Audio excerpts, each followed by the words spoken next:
I first and foremost want to get his opinion on the Super Bowl. Then we'll get into that other stuff here in a minute. But one of my favorites, we talk to him all the time.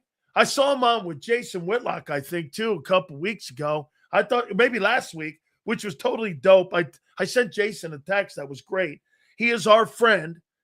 He is a Hall of Fame voter, and he is, again, like we said, always here. We always love him here on the program. Howard Balzer joins us now. How you doing, Howard? I'm doing well, hanging in. I know you want to maybe get back to some of those things you just said, because I certainly would like to react to that. The one thing I'll say quickly is let's start there. Well, let's start there then, Howard. We'll get into the game then. I mean, listen, I the one thing that I understand, and I will not go down this lane, because there is a bylaw in what you guys cannot say about other voters that were in the room. You guys have this pact or have this agreement or have a bylaw that you can't go. Bill Polian or whomever said this in the room, because that is supposed to be behind closed doors. So I understand that. So I get it. It's been a pretty tough couple weeks, though. No, for the voters. Just let me hear your thoughts on that. Yeah, I mean, first, a couple quick comments on what you said is that it was impressive how many times we used the word team when you're talking about great teams. Because in my mind, teams win or lose. And there's many times where maybe a team doesn't have great elite individual players, but they play great as a team. And that to me is what drives winning or losing most of the time. And it always drives me crazy, especially with quarterbacks, where someone will say, well, he won or he lost, as if there's nothing going on between the other 10 guys that are on the field with him when they're on offense, not to mention the 11 guys on defense, right? But and I will say one thing about an owner. I understand what you're saying, and there's a lot of people who agree with that. I don't think there's any – I think it's fine honoring owners who have made tremendous contributions to the NFL, especially when they're not taking the spot of a player or a coach. Now, this year, Robert Kraft might have been, and I think that's where this thing went a little sideways. But how many times, Dan, and I've said this to people who bring that up, how many times have we heard people say, right, whether it's football, whether it's sports, whether it's business, success starts at the top, right? Success starts at the top, and the culture and the environment that is created by the owner. And how many times in the NFL now are we saying, boy, this coach doesn't want to go to the Cardinals. He doesn't want to go to the Raiders. Fair enough. Because there's questions the ownership. And so I think that owners who do great things with their teams on the field, and then when it combines with stuff they've done for the league off the field, I think they're more than worthy of being recognized by the Pro Football Hall of Fame. But I do say, like I mentioned, it shouldn't be at the expense of a player or a coach, and that's what's been created by this. We talked about it a couple weeks ago, by this new process where with those group of five we had to pick three. And I'll say this: it's interesting to me now. Everyone's celebrating Roger Craig. Oh, it's great that if Bill Belichick gets in the Hall of Fame in this class, Roger Craig probably doesn't. If Robert Kraft gets in the Hall of Fame, Roger Craig probably doesn't, just because of the numbers game that there is with voting for only three of five guys. And so I don't know if the Hall of Fame is going to change anything on this. It's unfortunate. We have taken the brunt of it. There's no doubt about it. Unfairly. And I believe that's the case in terms of the decisions that were made. And I think one point I made to you the last time we talked was that this whole notion that it's against the rules, or you're not voting for the most deserving guys if you choose a seniors player over a coach or an owner. Well, the Hall of Fame, by increasing to three, the seniors finalists 3 years ago, in a sense, they were saying they were prioritizing seniors and trying to get more in. And in the first, I'll emphasize this, in the first 2 years of three seniors being finalists, 5 of the 6 got in when we were able to vote on each one individually. The only one who didn't was Art Powell. We can agree or disagree whether he should be in, but he didn't get the 80%. Last 2 years, we've had one of the 3 seniors get in each year, and none of the coaches are contributors. So you create this 5-person panel, and the numbers have worked out where only in 2 years, 2 of the 10 have been elected. In what universe does that make sense? I don't think there is any. And so that's where we are today. And it's going to be very interesting what happens in the ensuing months in terms of what changes, if any, that the Pro Football Hall of Fame might make. Howard, tell me if it happened this way, that, again, let's take the word agenda out of it and do this, because you and I have had years of conversations where I bring up a guy like Dennis Harrell. He's got 7, 8 Pro Bowls. You know, he kind of is one of those guys that go through the cracks. You guys get a list. You guys pare it down to 15. You got to pick guys off that 15. Do you think that it just came down because of the process and the less amount of votes? People went like this. Well, I'm going to vote for this guy because, hey, I think, everybody else is probably going to vote for like Bill Belichick. And it just worked out numbers-wise without an agenda. Do you think it went down more that lane where the numbers, and you're just looking, well, here, but you know what? People are going to vote for Belichick. I want Roger Craig, and I'm going to go down here. And without any kind of agenda, the numbers just spoke that way. Did it work out like that? Because I can't see you. There's no freaking way on the planet you're going to go, I hate this guy, so I'm not voting for him. I think if you hated a guy, you'd still vote him in. Totally. Hey, you know what? And I've used this example, and I saw several columns written in the wake of all the Belichick furor that there was when it got leaked in advance of people saying categorically whoever voted against him because they don't like him. I said, come on. Now, I've never done that. I don't believe the other voters do. You're voting on what you said. On merit. On who else is in the group. And the guy I've always used as an example is Warren Sapp. I mean, nobody liked Warren Sapp. Nobody did. And yet as a first eligible player, he got into the Pro Football Hall of Fame on merits. Hey, Howard, watch this. This is he's a hurricane, but okay, so please continue. People create these, not agendas, but they create these narratives to somehow explain why this happened when they can't just look like I said, at the numbers. And it's what the numbers. I don't know what the result would have been if we were voting individually on each guy like we had for decades and decades. But I would, and I can't guarantee anything, but I know more than one of the 5 would have got in. And there might have been another senior, who knows? All 5 might have got in. But the point being is that only one did. And that's a product of the vote, because there's only so many votes to go around. I mean, and we don't even, you know what, Dan? We don't even know if Roger Craig actually got 40. We don't know if he actually got 80%, because they have one thing that's led to this, the Dion factor of the elite and then a whole bunch of other guys that get in. One thing that's led to that, and this goes back to the inception of the Hall of Fame, I believe, is they've had minimums that get in, right?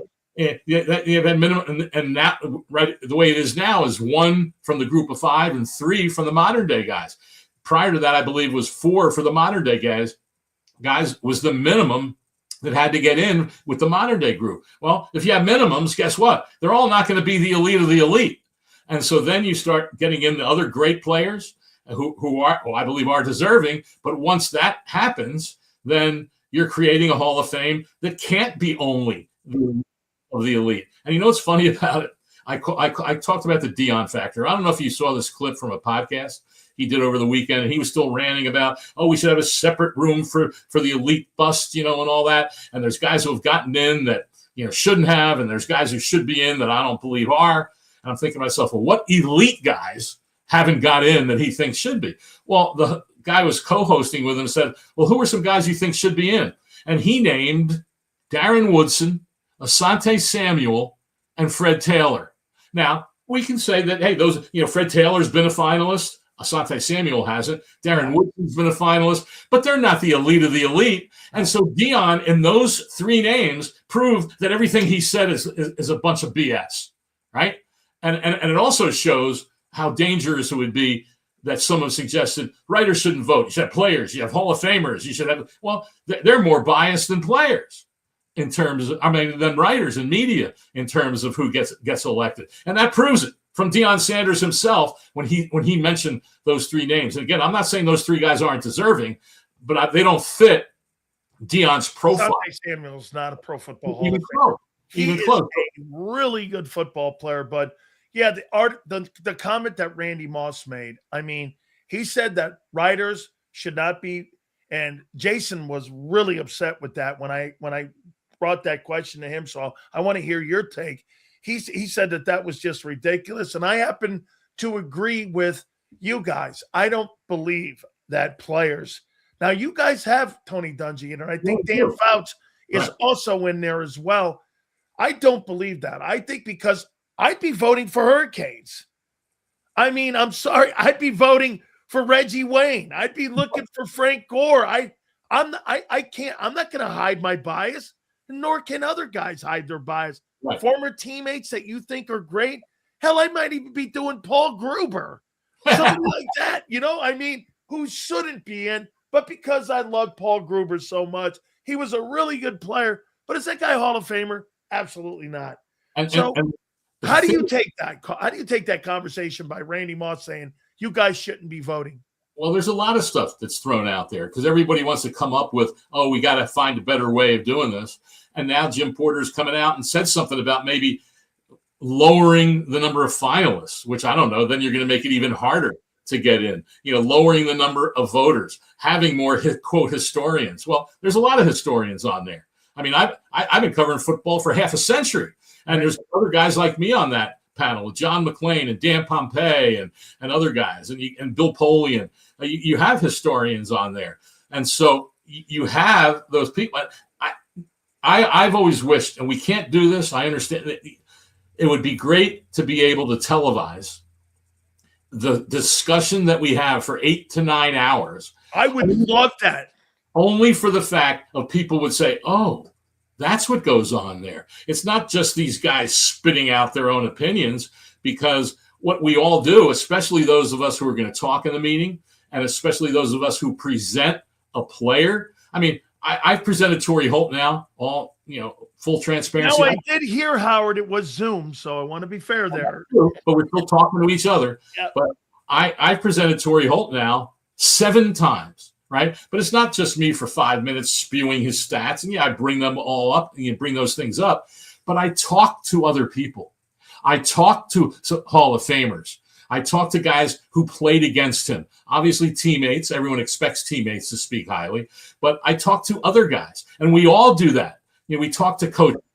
I had Ty Law talking about Torrey Holt. I had Mike Holmgren talking about what it was like to coach against Torrey Holt. We all do that. We just don't get up there and just talk off the top of our head. We prepare for this, especially when you're presenting someone, from the market that you worked in.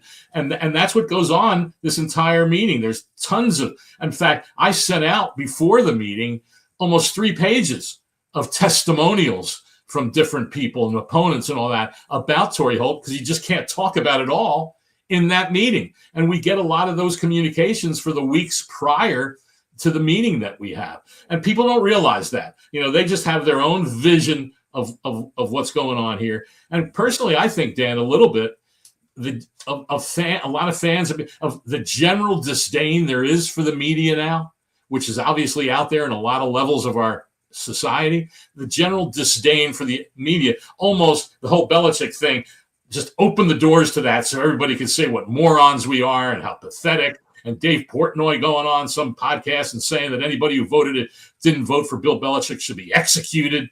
It's just the stuff that gets said. That stuff is a lot crazier, believe me, and more off the wall than anything that we talk about in the meeting, because we all take this so seriously and the time we devote to it. And a lot of people don't realize that. That's why I love to preach it and talk about it, because I think then people understand. You think a Hall of Famer or a player talking about a guy and voting is going to spend the time that we do on putting our discussions together?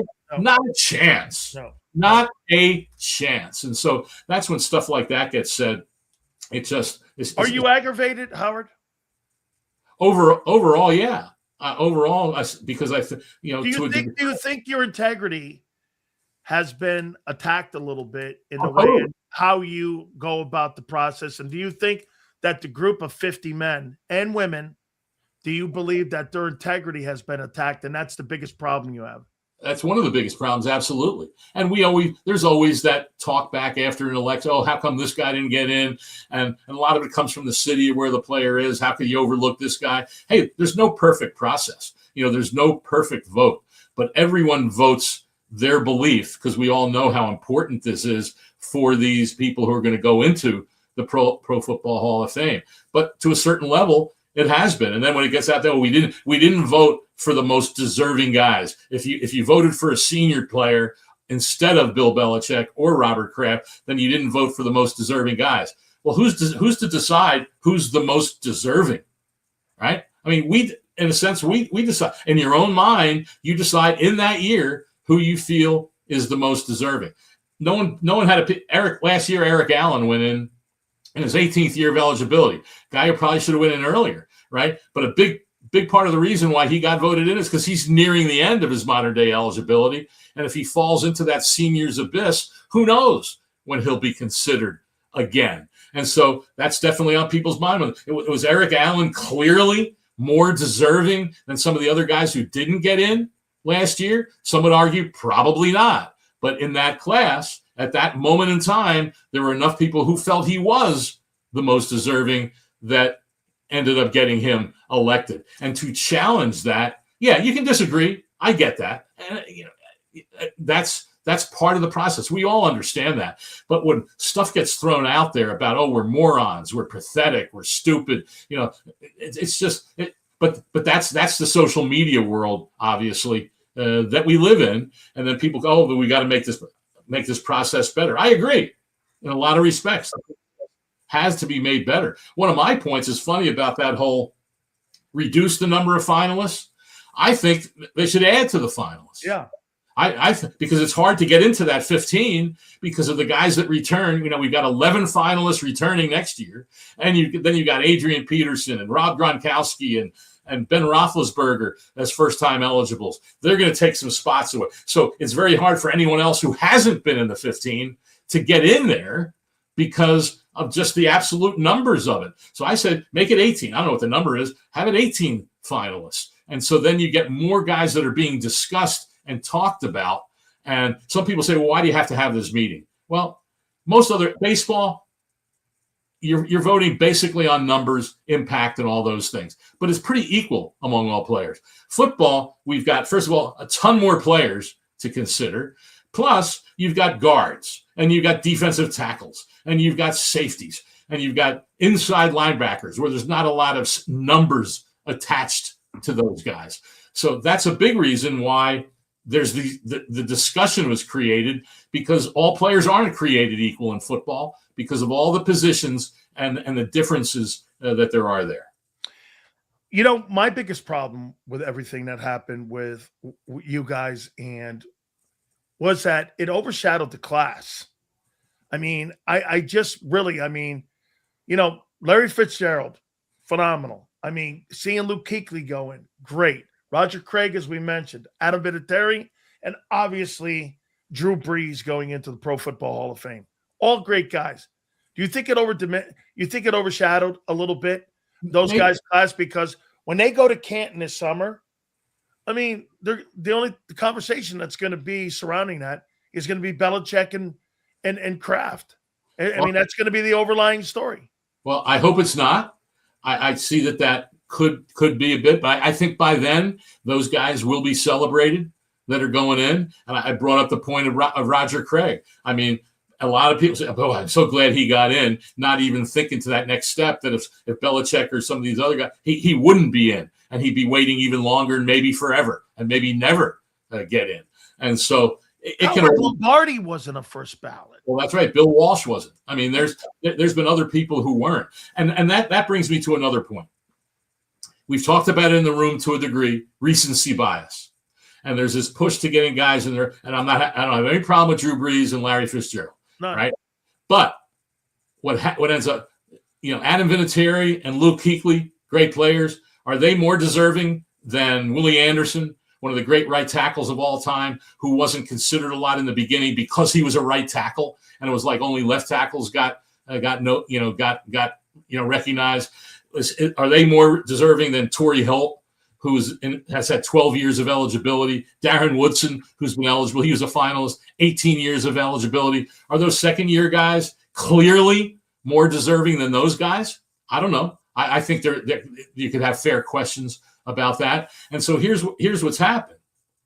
You've gotten a group. There's plenty of us OGs, if you will, but there's also the room has gotten a little bit younger over time. And so people remember what Larry Fitzgerald and Drew Brees and Kuechly and Vinatieri did when they just played 6 or 7 seasons ago, right? Torrey Holt's last year was 2009, right? Willie Anderson was before that. Darren Woodson was before that. How many people remember those guys? And yet here's the thing. Of the 15 finalists, I don't know if I mentioned this the last time, of the 15 finalists, 9 were first or second year eligible players, leaving 6 that weren't, right? And those 6 totaled 60 years of eligibility in the Hall of Fame. The 9 others totaled 14, right? The top 10, the initial reduction to 10, 8 of the 10 were first or second year eligible guys. And then in the vote to 7, 6 of the 7, Willie Anderson was the only one of the 7 that was not a first or a second year eligible guy. And we know that all 4 that got in were first or second year. If this trend continues, and it's even harder now because if this process continues of the way the vote goes, those guys who have been waiting, it's just going to get harder and harder to get those guys elected unless sometime they near 18, 19, 20 years and someone says, oh gosh, we don't want these guys going into the seniors. And so, but now there's this whole thing that the Hall of Fame is even saying that you have to vote for the most deserving guys, and the guys could lose their vote if they didn't. Well, I don't know if that's fair. So there's a lot of things. It's going to be, like I said, it's going to be very interesting to see what happens in the ensuing months. You just made a comment about Willie Anderson being a right tackle. And for folks in Philly, we're based there. You think that hurts a guy like Lane Johnson? And I just brought up his numbers here. And by the way, I want people to know there's like left tackles. That's the premier position in the offensive line. Then I would probably, centers are important, but they're probably the least of the offensive line that are in the Pro Football Hall of Fame. Left guard, but right tackle, Lane Johnson has right now, and again, I know that you're going to look at him down the line.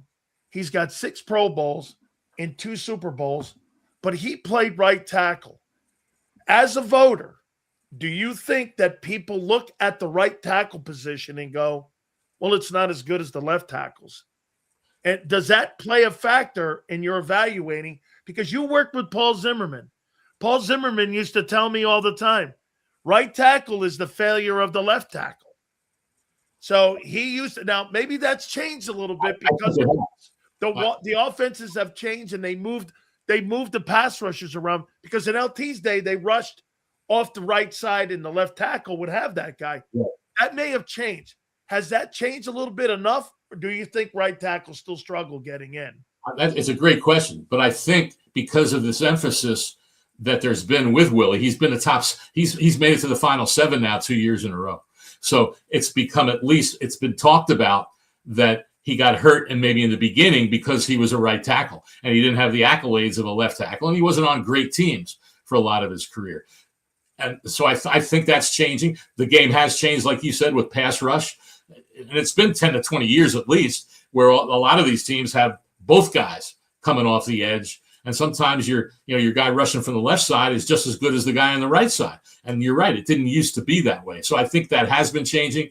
I think Lane Johnson will be very much recognized. And to me, the thing about Lane Johnson, I don't have the numbers, but you look at the Eagles' success in winning or losing when he has been on the field and the games that he's missed because of injury, it is considerable, the difference there with Lane Johnson. So, yeah, he will be discussed. I think that is thawing, I think, as we've all realized that they deserve just as much recognition when you play at that high level. And the other part about it too is that in the past, the all-pro teams, they wouldn't specify left tackle or right tackle when you got voted for all-pro. The voters just voted for tackles. And so most of the time the left tackles would get voted. Well, now you have to vote for a right tackle. And then all of a sudden those guys get elevated a little bit and get more recognized. Absolutely. I got to go to the game. Would you make it a Super Bowl? And listen, I've asked this question to all the Hall of Fame voters, and I'll ask you the question. I'm sorry, but Howard, I'm not impressed with Seattle. I am impressed with their defense. I think, again, I think their defense at every level. Is it a Legion of Boom? No. Are they good? Absolutely. I just don't think that's like, if you looked at the last 20 years, maybe the Giant second Super Bowl team with Eli Manning, you put in that conversation, like the Eagle team of a year ago would have crushed that team, or the Patriot team, or even that Bucs team in 2020. Am I off base when I say that about this Seattle team? I mean, a lot of things went right for Seattle. Knicks probably gets into the Super Bowl with the Broncos if Knicks doesn't get hurt in that AFC divisional game. Am I off base on the Seattle team? I don't, maybe a tad. I think they are really good. I think that certainly they had the number for New England's defense, and they were able to capitalize on some offensive line issues there. No, I'm not going to put Seattle in the class. The Ravens from 2000. Obviously some of those Steelers defenses. I think part of it is because a lot of those guys aren't known that much, right? And it's not like they have the guys that jump off the page. But, man, I'll tell you, that Leonard Williams and those, they're just relentless. They come after you. I will say this, though.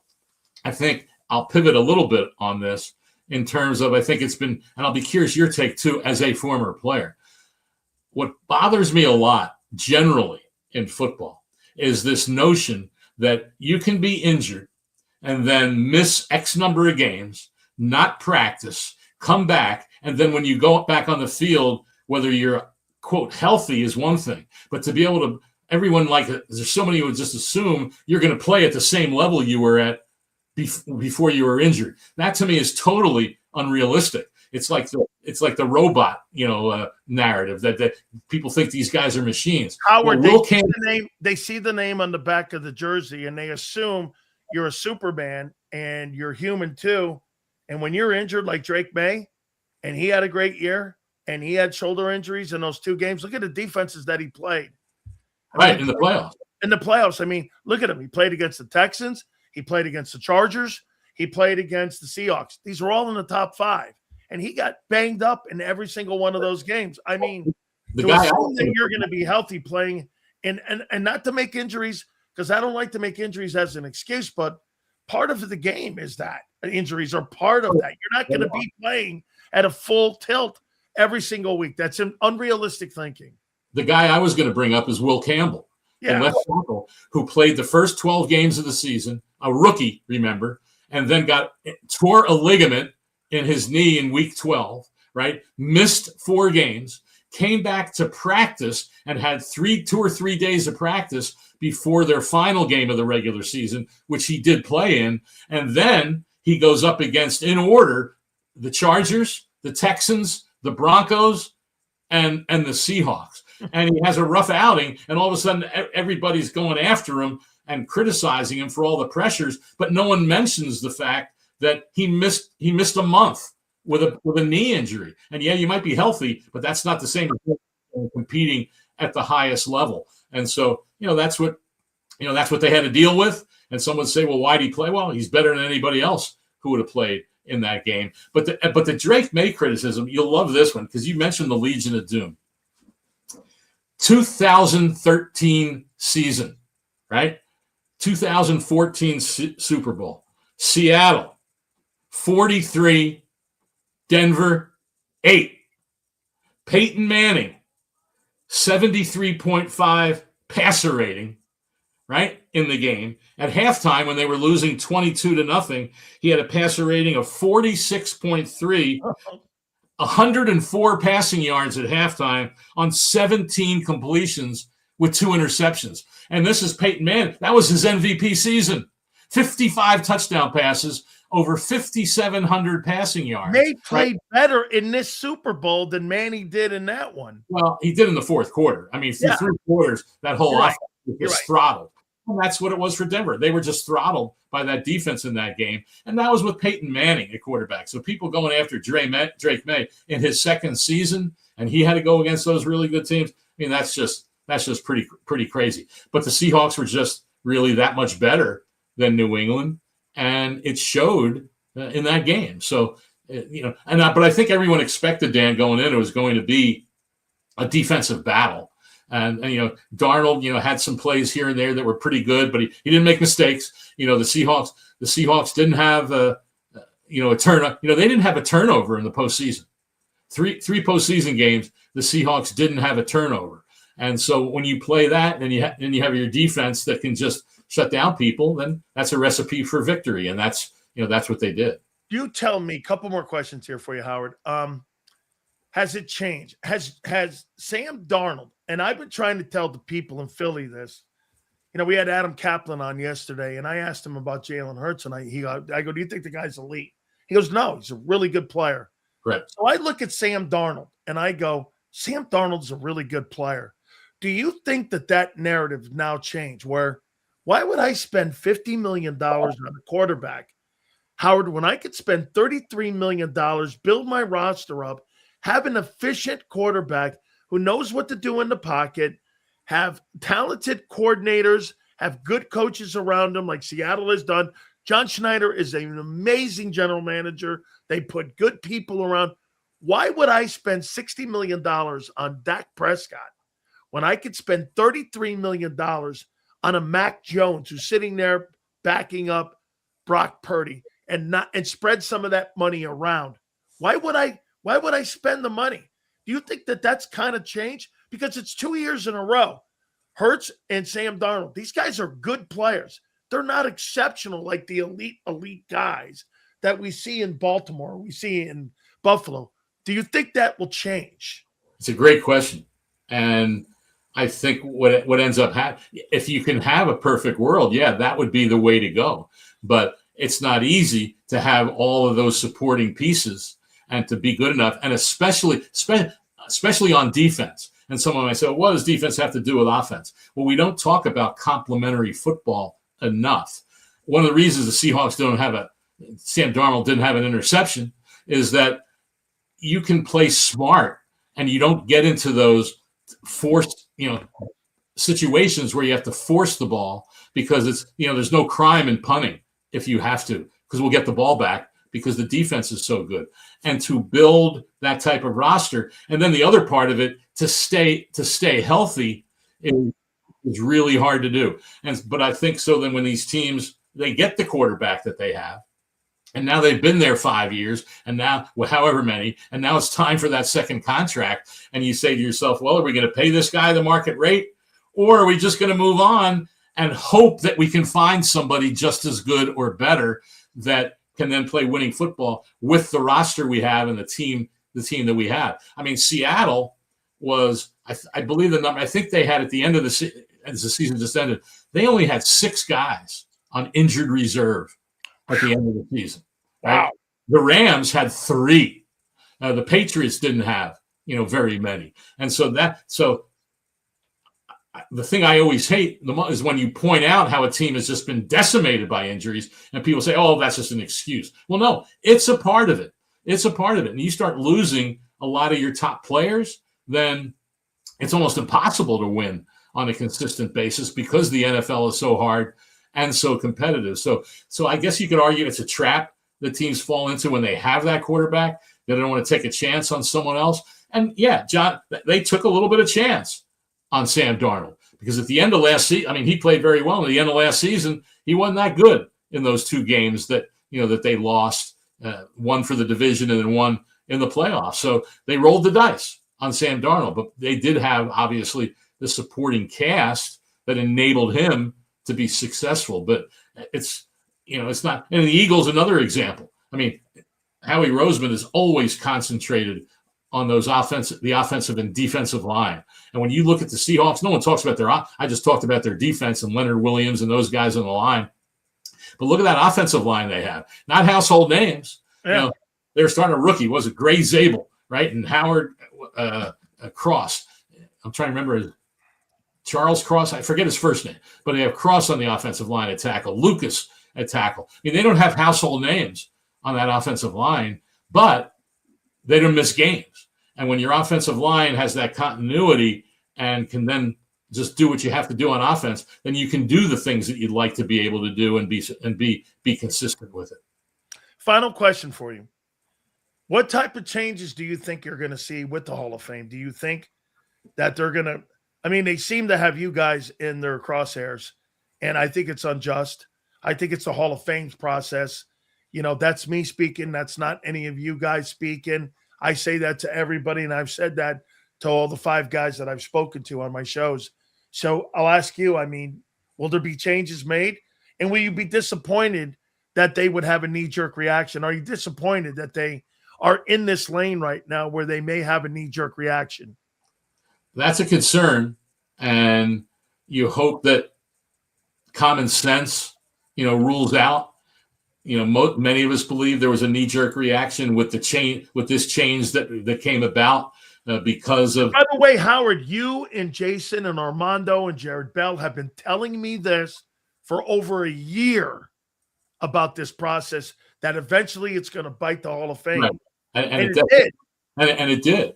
And there seems to have been a knee-jerk reaction to some things that people were saying, Dion and others, and at the Hall of Fame weekend in 2024, I guess, going into the class of 2025, and 2 weeks after the Hall of Fame weekend, 2 or 3 weeks at most, all of a sudden these new changes came about.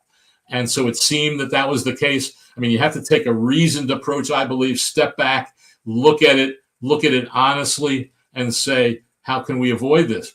And, the whole thing of putting in the elite of the elite, and that classes had gotten too big. Well, there was a time when like I said, when they went to 3 seniors, the points were made that we're okay with a larger class. And all of a sudden, a couple of years later, well, we're not okay with a larger class. Well, the putting only the elite of the elite in, that went out the door decades ago.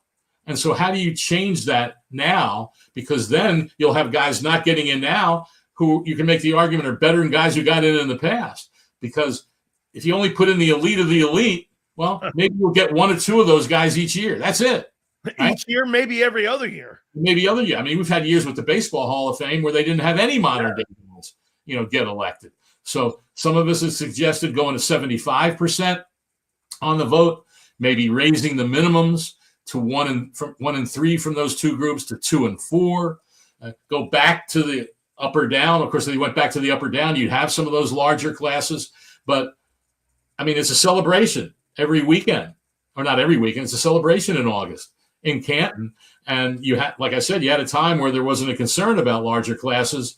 And now maybe apparently there are. So we'll see. Well, I can't predict what the changes will be. I think there will be some. And it's going to be very interesting to see exactly what they are. I don't want you to comment on this, but I had a problem with the Hall of Fame when the whole blue ribbon thing came out, where, that thing came out of nowhere and there were people parachuting in. Paul Tagler blew in. I know that economically the NFL expanded, but as a former player, I got to tell you, that ain't a guy that is somebody that I'm very positive with. When a guy was putting hairdressers in there for CTE. And I don't want you to comment on that, but I'm just saying that blue ribbon always got me wrong, and it put you guys in a bad spot. So I do want to ask you this. Go ahead. If you want to comment. That was the centennial class, and Paul Tagliabue had been not gotten enough votes on several occasions when he was up for it within the selection committee. And then he got in after that. And he did a lot of good things. Don't get me wrong. But the thing with it is, part of what they created that for was to recognize a lot of the pre-1960 guys, right, who had been, overlooked when back in the 30s and the 40s and the 50s. Yeah. And they did put in some of those guys as part of the expanded seniors class, but it wasn't as many as some people had hoped. And so now we're still talking about some of those guys when we have the seniors, the seniors meetings, that come down. What I wouldn't mind seeing also, Dan, is the way baseball does it with those era committees. Yeah. Right. For the seniors, and maybe do that with the coach and the contributor, possibly, is, a guy like Clark Shaughnessy, for example, who had incredible contributions to the sport and changed the way offense was played. And in baseball, they have those committees. Yeah. And they have 16 people on it. They consider a bunch of guys. They vote for whoever they vote for, have to get 75%, and they're in. It doesn't go to the full list of selectors. Maybe that's something to consider, so that because sometimes those who are on those committees think sometimes that the whole committee really doesn't respect the work that has been done of who was put forward into those finalist groups, and how much work there was with that, deciding who are the 3 finalists and the seniors are, or whatever. And then it goes to the full committee to vote. But there's no doubt, though, that no matter what they do, with smaller classes, smaller, fewer voters, less finalists, whatever it is, if you keep the process with this vote for only a few guys from the finalist group, then that's going to keep the numbers down. And by the end of a 5-year period, you might have 8 to 10 modern day guys that would have gotten in the past who won't be in, and will start moving into the seniors category. That will become even harder. But as I said, 2 years, 2 seniors out of 6 got in, and nobody was upset those two years when 5 of the 6 got in. And then all of a sudden, now we have, the way it is. So there's a lot of room there for tweaks or changes. And, I think the main thing is go back to the up or down vote. And that would be a big change, at least for the group of 5, So they're not compete, at least with the modern day guys, they're all in that same group. They have different years they've been around, but at least they're the same, they're in the same group of players. The others, you have 3 seniors, a coach, a contributor.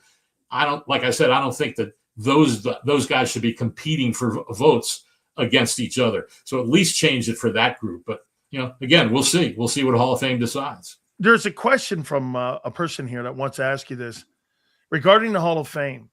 A player, say like Randall Cunningham, who changed the way the game was played and the way the quarterback position was played during his time.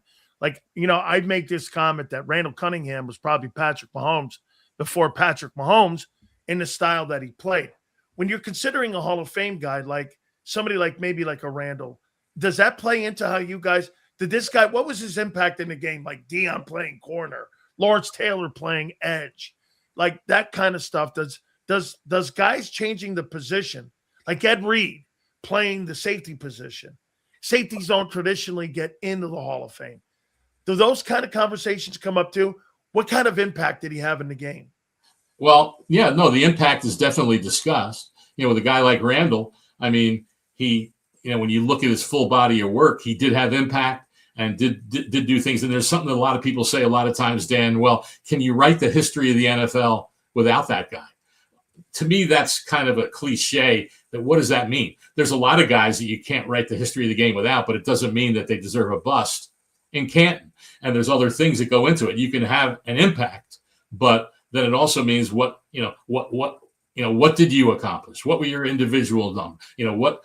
I think the team shouldn't be looked at as much as some do, but that becomes part of the discussion.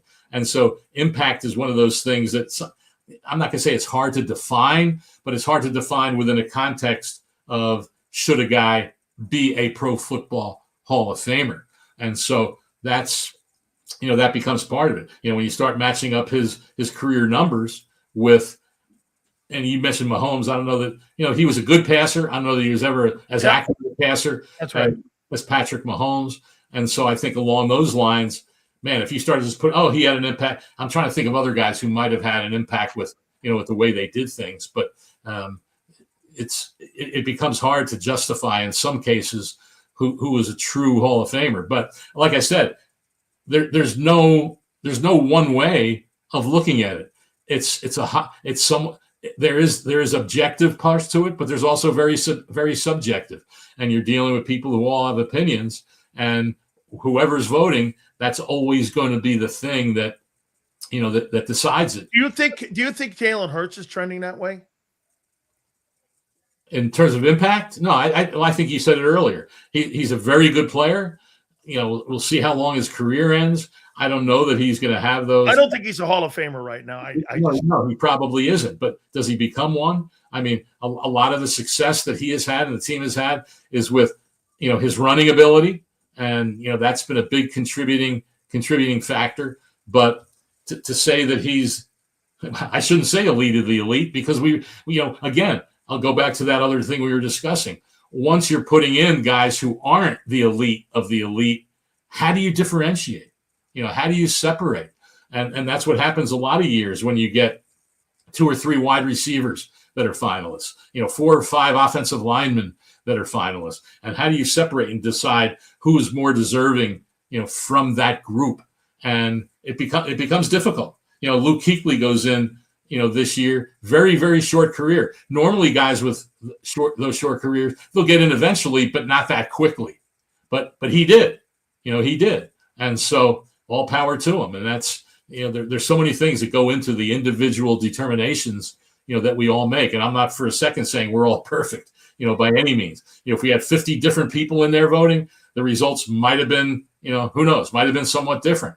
But, you go with what you have. But I don't know that there's 50 people that would do the job as diligently as, as we all do on a year-round basis. I absolutely agree. Howard, I believe you guys have done the best you possibly can with the circumstances surrounding it. And it's not an excuse.